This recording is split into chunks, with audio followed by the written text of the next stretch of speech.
నమస్తే.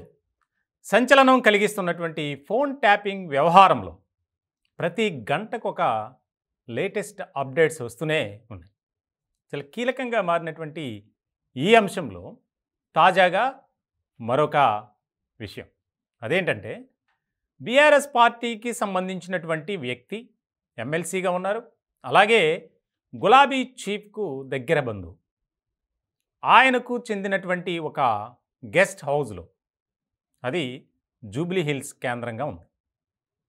ఇలాంటి సందర్భంలో ఆ గెస్ట్ హౌస్ నుంచే ట్యాపింగ్ కార్యకలాపాలన్నీ ఎక్కువ శాతం జరిగాయి.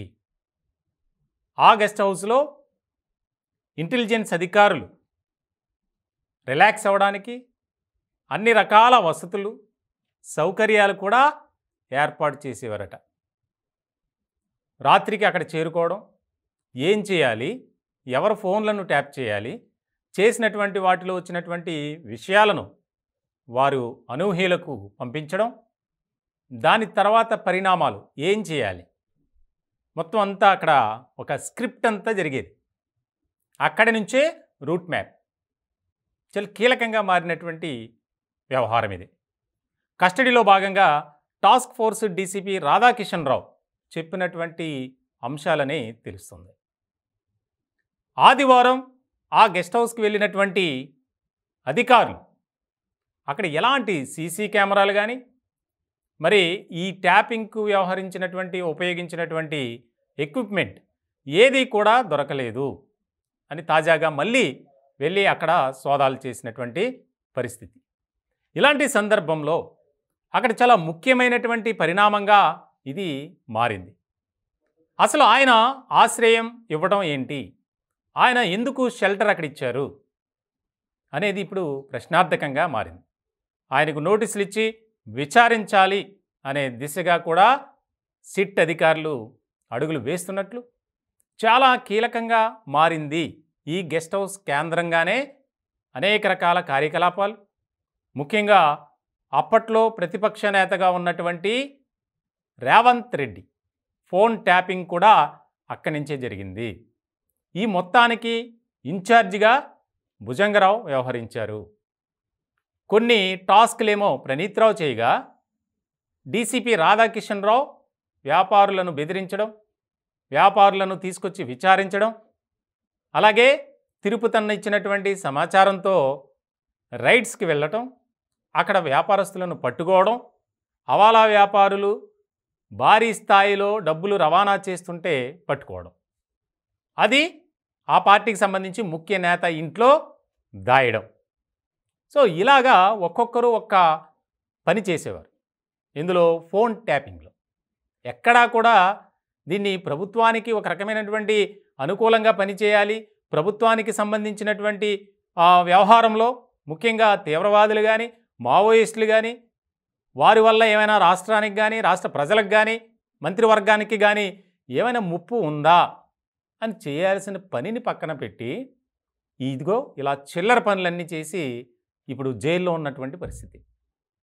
ఇప్పుడు ఈ వ్యవహారంలో ఆ యొక్క గెస్ట్ హౌస్ ఓనర్ అలాగే బీఆర్ఎస్ నాయకుడు ఆయన విచారించాలి. ఆల్రెడీ ఆయన నివాసానికి కూడా వెళ్ళారట పోలీసులు. ముందుగానే ఈ వ్యవహారం బయటపడడంతో ఆయన బయటికి జంపు. ఇటువంటి క్రమంలో చాలా ముఖ్యమైనటువంటి అంశంగా చూస్తుంది సిట్. ఎందుకంటే ఈ కేసులో ఎవరిని వదలొద్దు, ఎంత పెద్దవారున్నా సరే ఆధారాలు అన్నీ సేకరించిన తర్వాత వారి పని అంటే వారి భరతం పట్టండి అని ముఖ్యమంత్రి రేవంత్ రెడ్డి ఆదేశాలు జారీ చేశారు. ఇటువంటి క్రమంలో చాలా ముఖ్యమైనటువంటి వ్యవహారంగా ఇది మారబోతుంది. ఇప్పటికే 4 కానిస్టేబుల్ను విచారించినటువంటి అధికారులు ఒకరిని అరెస్టు కూడా చేసినట్లు తెలుస్తుంది. ముఖ్యంగా వారైతే వీరికి భిన్నంగా వ్యవహరించారు. వారు చెప్పినటువంటి ఆదేశాలను పాటిస్తూ ఈ కానిస్టేబుల్స్ కొంతమంది వారికి అనుకూలంగా మార్చేసుకున్నారు. ఎక్కడైతే ఎలాంటివి జరుగుతున్నాయో అవన్నీ అబ్జర్వ్ చేయటం, వారి ఫోన్లను ట్యాప్ చేయటం, ఆ వాయిస్ వినడం, మళ్ళీ ఆ వాయిస్ వారికే పంపడం, బెదిరింపులు లక్షల్లో దండుకున్నారు. అంతేకాదు కొంతమంది మహిళల వ్యక్తిగత జీవితాల్లో కూడా వెళ్ళి వారిని కూడా బెదిరించారు. వారు బయటికి రాలేకపోయారు. వారు కూడా బయటకు వచ్చి ఫిర్యాదులు ఇస్తే ఇంకా ఎంతమంది వస్తారు?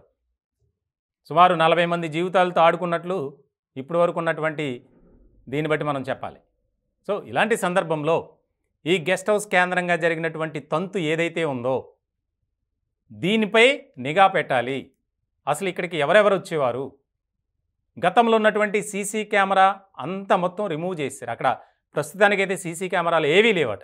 ఏదైతే వీళ్ళు హార్డ్ డిస్క్లు, ల్యాప్టాప్లు, మిగిలిన టెక్నికల్ ఎక్విప్మెంట్ని ఏ విధంగా అయితే ధ్వంసం చేశారో అదే రీతిలో అక్కడ కూడా ఏమీ దొరకలేదు.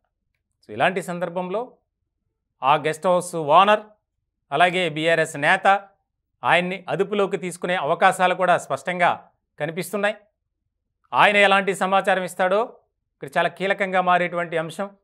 మొత్తానికి ఈ వ్యవహారంలో మరికొద్ది గంటల్లో కీలకమైనటువంటి వ్యక్తులు అరెస్టు తప్పదు అనేది పోలీస్ వర్గాల్లో ఎక్కువగా వినిపిస్తుంది.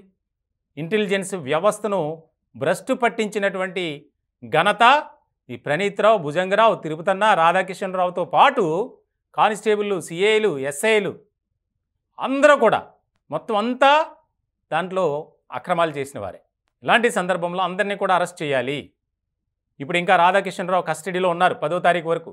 ఆయన ఇచ్చినటువంటి ఏదైతే ఇన్ఫర్మేషన్ ఉంటుందో దాన్ని బట్టి కొంతమంది మీద కేసులు కూడా నమోదు చేసి వారిని అరెస్ట్ చేసే అవకాశాలు అయితే స్పష్టంగా కనిపిస్తుంది.